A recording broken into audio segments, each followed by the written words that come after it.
Hello everybody, how are you?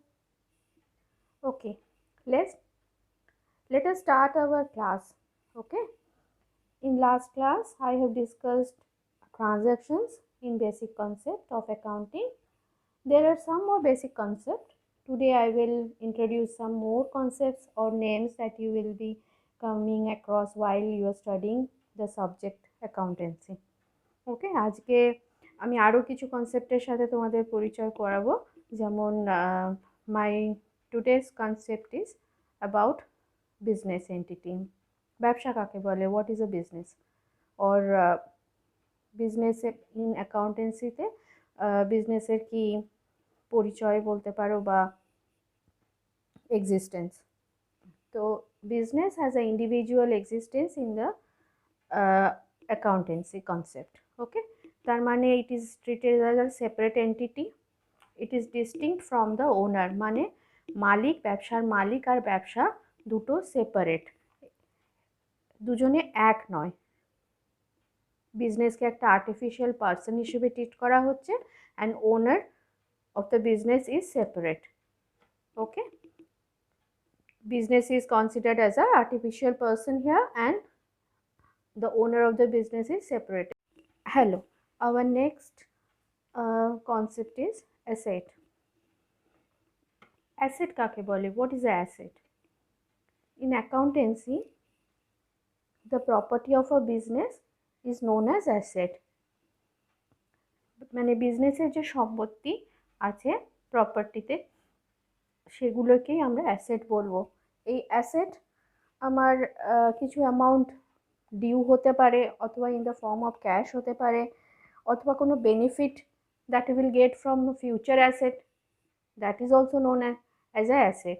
তো broadly অ্যাসেটকে আমরা দুভাগে ভাগ করেছি, ক্যাটেগরাইজ করেছি। One is current asset and another is non current asset.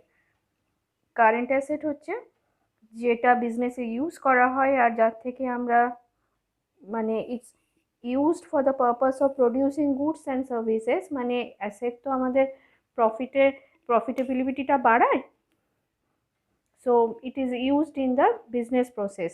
তো এই বিজনেস প্রসেসে ব্যবহার করার জন্য যে অ্যাসেটটা ইউজ করা হয় and not meant for sale, এই অ্যাসেট আমরা রোজকার রোজ দৈনন্দিন যে ব্যবসা করি সেই ব্যবসাতে আমরা এটা বিক্রি করব না। এটা আমার আমার ম্যানুফ্যাকচারিং কাজ বলো বা আমার ট্রেডিংয়ে বলো, it helps in generating profit in the business.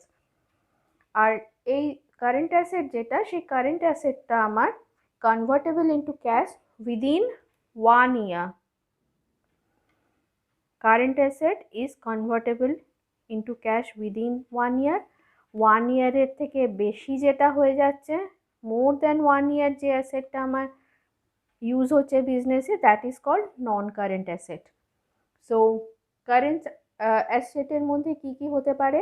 Investment হতে পারে, inventory or stock, trade receivables or debtors. Debtors means আমি কাউকে কোনো জিনিস বিক্রি করেছি, সে এখন টাকা দেয়নি, ভবিষ্যতে টাকা দেবে, তাহলে ওর কাছ থেকে আমি টাকা পাবো কিছু amount that is receivable and that is due from him. So that person or the persons or the company whatever যাকে আমি এটা দিয়েছি, ধার দিয়েছি, তাকে বলা হয় ডেটার্স। আর ডেটার্স আমার বিজনেসের ক্ষেত্রে অ্যাসেট। ওকে, ক্যাশ, নর্মাল যে ক্যাশ আর ক্যাশ ইকুইভ্যালেন্ট, মানে সেটা হুন্ডি হতে পারে, বিলস অফ এক্সচেঞ্জ হতে পারে, হোয়াট এভার ইট ইজ, এগুলোকে বলা হয় cash equivalent. These are all under current asset head. আর লিকুইড অ্যাসেট, লিকুইড অ্যাসেট কাকে বলা হয়? লিকুইড অ্যাসেট, এগুলো আমি ডিটেলসে আরও এক্সপ্লেন করব, what is a liquid asset, what is a fictitious asset. এখন শর্টে বলে দিচ্ছি, এনি প্রিপেড এক্সপেন্সেস, মানে কিছু এক্সপেন্স আমি পে করেছি, যে এক্সপেন্সেসটা কারেন্ট ইয়ারে পরও আমি তার কিছু লাভ পাবো, ভবিষ্যতেও আমি তার লাভ পাবো। তো সেই যে মানে এখানে ধরো আমার বিজনেসের অ্যাকাউন্টিং ইয়ার শেষ হয়ে যাচ্ছে, কিন্তু এর লাভ বা এর থেকে যে আমি মুনাফাটা পাবো, অর্জন করব, সেটা আমি ভবিষ্যতেও এর উপযোগিতাটা আমার থাকবে। তো that is called prepaid expense. তো এই প্রিপেড এক্সপেন্সটা আমার লিকুইড অ্যাসেটের আন্ডারে যাবে বা এগুলোকে লিকুইড অ্যাসেট বলে। আরেকটা কি হচ্ছে ফিকটিশিয়াস অ্যাসেট। ফিকটিসিয়াস অ্যাসেট মানে পিএল ডেবিট ব্যালেন্স, পিএল অ্যাকাউন্টের যদি ডেবিট ব্যালেন্স মানে লস হয়েছে, সেটা অনেক সময় ব্যালেন্স শিটে দেখানো হয়। It is called a fictitious asset. এটা কখনো রিয়েলাইজ করা যায় না, which cannot be realised in cash. Okay, and no further, এখান থেকে কোনো বেনিফিটও আমরা পাই না। তো যাই হোক, এটাকে আমরা এখানে ফিকটিসিয়াস অ্যাসেট বলে অ্যাকাউন্টেন্সিতে বলা হয়। আর নন কারেন্ট অ্যাসেট মানে যেগুলো আমরা মোর দ্যান 1 ইয়ার যে ধরনের অ্যাসেটগুলো আমরা ব্যবহার করি, সম্পত্তি যেটা, that is called non current asset. এটার মধ্যে পড়ছে fixed asset, long term investment মানে investment that is made for more than 1 year, deferred tax, other non current asset, এছাড়া আরও অন্যান্য নানা রকম নন কারেন্ট অ্যাসেটস। আর ফিক্সড অ্যাসেটসকে আমরা আবার দুভাগে ভাগ করছি, সেটা হচ্ছে tangible asset, intangible asset. Tangible asset that we can see and touch or feel, and intangible asset we cannot see or do not have a physical existence. এটার কোনো ফিজিক্যাল মানে আমরা ছুঁতে পারবো না, চোখে দেখতে পারবো না, but it exist in business. ঠিক আছে, যে যা এক্সিস্টেন্সের জন্য মানে যার এক্সিস্টেন্সের জন্য আমার প্রফিটেবিলিটিটা বেড়ে যায়, প্রফিটটা আমার যে প্রফিট পরিমাণটা হয় প্রফিটে বাড়াতে আমাকে সাহায্য করে।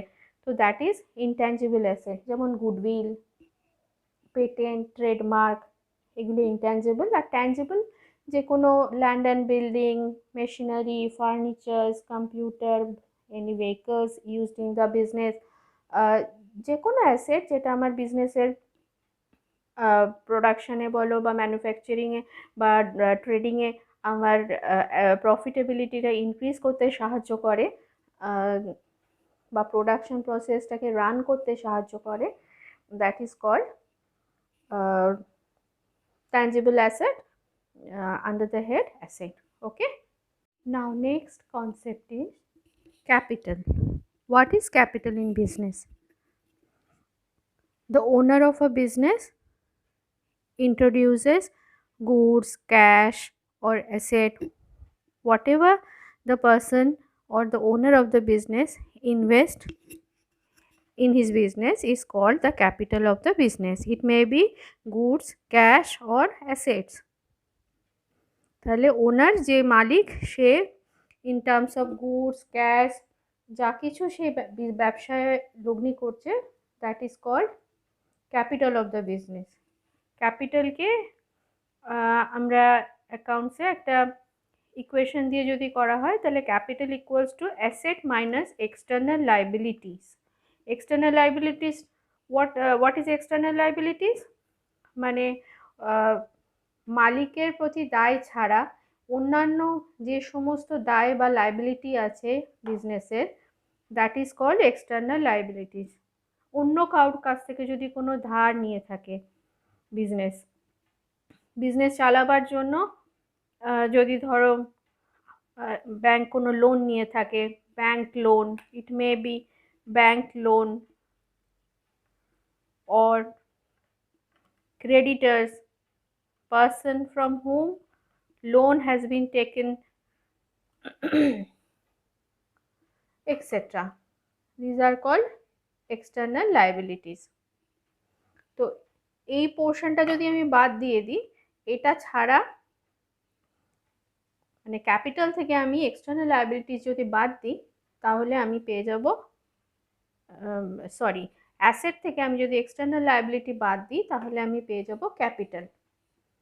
ওকে, আর এই ক্যাপিটালকে আমরা বলি owners equity or net worth or net asset. এটা ক্যাপিটালকে আরেকটা নাম, ক্যাপিটালের আরেকটা নাম নেট অ্যাসেট বা নেটওয়ার্থ অর ওনার্স ইকুইটি। এখানে ধরো এক্সটার্নাল লায়াবিলিটি কিচ্ছু নেই আমার, মেবি আমি অ্যাজ ফর এক্সাম্পল বলছি, এক্সটার্নাল লায়াবিলিটি ইজ 0। আমি কোনো লোনও নিইনি, আমি কোনো ধারও করিনি, আউটসাইড কোনো ধার মানে ক্রেডিটার্সের কাছে কিছু নিইনি আমার, তাহলে কি দাঁড়াচ্ছে? Capital equals to asset. আমি যে টাকাটা ইনভেস্ট করলাম, যদি আমি 1000 টাকা ইনভেস্ট করি, তাহলে সেটাই আমার 1000 টাকার আমি জিনিস কিনেছি, সেটাই দাঁড়াচ্ছে। তাহলে ক্যাপিটাল ইকুয়ালস টু অ্যাসেট হয়ে যাচ্ছে আমার। যদি external liability in the case external liability is 0, তাহলে সেই জন্য এটাকে কি বলছে, net assets. Net asset equals to capital or net worth. Okay, now the next one is liability. What is liability? Amount that the firm owes to outsider is called liability of the business. মানে farm যেটা বাইরের লোকেদের কাছে যেটা ওকে দিতে হবে সেই দায়টাকে বলছে লায়াবিলিটি। সেটা বিলস পেয়েবল হতে পারে, মানে এটা একটা নেগোশিয়েবল ইনস্ট্রুমেন্ট, যেমন চেক হয় না, সেই চেকের মতো এটা এক ধরনের ইনস্ট্রুমেন্ট। তো that is also a liability for the business. Bank overdraft, bank আমাদের যে কারেন্ট অ্যাকাউন্টে যে ফেসিলিটিটা দেয় ওভারড্রাফটের, তো সেই ফেসিলিটিটা যদি কোনো বিজনেস নিয়ে থাকে তাহলে দ্যাট ইজ অ লায়াবিলিটি, কারণ ওকে ব্যাঙ্কে টাকা ফেরত দিতে হবে, তো সেটা একটা দায় হয়ে যাচ্ছে। আর কি, ক্রেডিটার্স, কারোর কাছ থেকে কোনো জিনিস নিলাম বা কোনো সার্ভিস নিলাম, তো that is to be repaid to the person or the company from where the service or the goods has been taken. So that is also a liability for the company or the business. And liability কে আমরা by nature যদি ভাগ করি তাহলে it can be classified under two heads: internal liability and external liability. Internal liability is to the owner of the business, কেন capital invest করছে, তার বদলে owner is responsible to get some earnings. আর একটা এক্সটার্নাল লায়াবিলিটি, মানে any loans আর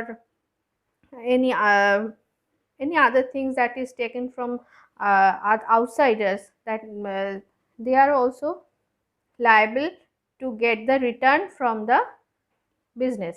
Return means তারা যে অ্যামাউন্টটা ধার দিয়েছে সেটা তারা ফেরত নিতে চায়, তো সেটা অবভিয়াসলি কোম্পানির একটা লায়াবিলিটি। এক্সটার্নাল মানে আউট ক্রেডিটার্স হতে পারে। ওকে, আর লায়াবিলিটিকে টেনিওরের বেসিসে যদি আমি ভাগ করি, মানে কত দিনের সেই লায়াবিলিটিটাকে, তাহলে 3 ভাগে ভাগ করা যায়: short term liability, long term liability আর contingent liability. Long term liability কোনগুলো? Loan, debentures, long term loan যেটা নেওয়া হয়েছে, অথবা ডিভেঞ্চার্স কিছু ইস্যু করা হয়েছে যেটা মোর দ্যান 1 year, তো that is long term liability. And short term liability যেগুলো আগে পড়লাম, bank overdraft, creditors, bills payable, short term loan, so these are called short term liabilities. R contingent liability কি?